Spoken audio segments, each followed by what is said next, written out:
this is not your typical campaign, right? When people are still looking at this district and saying, right, well, but it's R plus 32, or but Trump just won, right?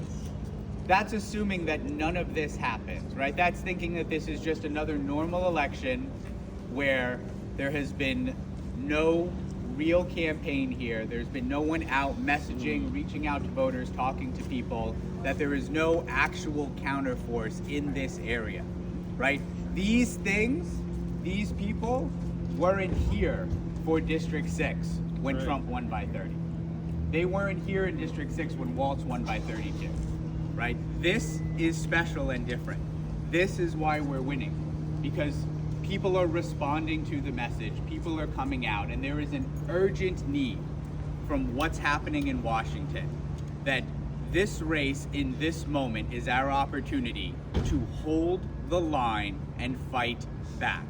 This is our first opportunity to put a public referendum on the Trump administration and what they've been doing in 2025. This is our opportunity for the entire nation to support a campaign and say what is coming out of the White House, what is coming out of wherever Doge is located, is unacceptable. That we cannot allow billionaires and bureaucrats to take away access to health care for veterans. We cannot have them tearing apart the Social Security Administration. We can't have them destroying our agricultural infrastructure because they don't understand what USAID is. We can't have them destroying public education out of some misguided principle. We have to preserve these systems that the American people rely on. This is our battleground, and this is where we fight. We are winning this race. There are 33 hours to go until the polls close. We need to get every last Democrat we can find out to vote. Okay? Because even though we're winning right now, the polls will be open for 12 hours tomorrow, and there are a lot of Republicans out there. Now, a good number of them support this campaign as well, but there will be a surge tomorrow. And we have to make sure that our surge is powerful enough to hold it off. This is it. There is today, there is tomorrow. And afterwards, we find out whether or not we get to fight this in Washington, whether or not we get to actually make the statement. Because winning this changes everything. Y'all have seen Republican congressmen after Republican congressmen run out of town halls, booed off stage by their own constituents. We've seen, my favorite one is the guy in Kansas, I keep forgetting his name, right? Who was first trying to spin it like we had no idea they were gonna cut farming. And like 5-10 minutes later, he's like, well, okay, we knew they were gonna cut farming, but we had no idea it would be farms in Kansas. Yeah, right. like they were gonna cut all those farms in Brooklyn and in, Los Angeles. The leopards aren't like gonna eat my face. The blue urban farms that agriculture comes from here in America. Like, they know that they are supporting policies that hurt the people who elected them. But they think that a Trump endorsement guarantees them re-election next November. One of the things that has made this race so amazing is that my opponent refuses to run on anything else except for the fact that Donald Trump endorsed him. That is his one policy point. His mailer is a big old picture of Donald Trump and a teeny tiny picture of Randy Fine. Yeah.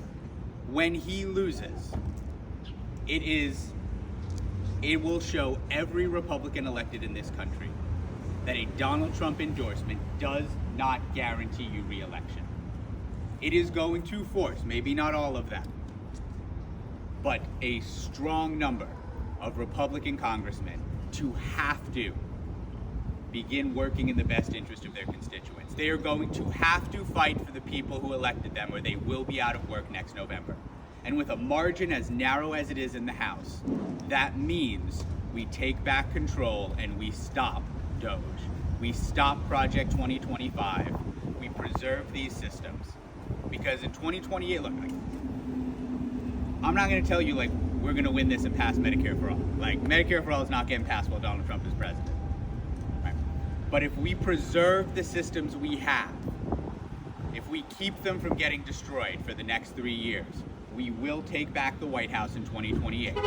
And then we can build, we can improve and build new systems. But we have to protect what we have today. I am incredibly grateful and appreciative to all of you who come out here. This is how we have gotten the support that we have. This is a campaign built on real contact with real people.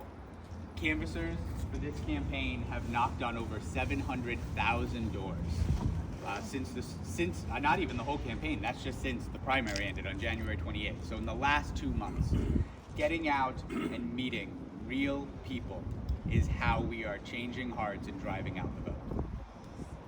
There's only 2 more days of this, and I'm so incredibly grateful that you all came out today to be part of it and help us get us across the finish line.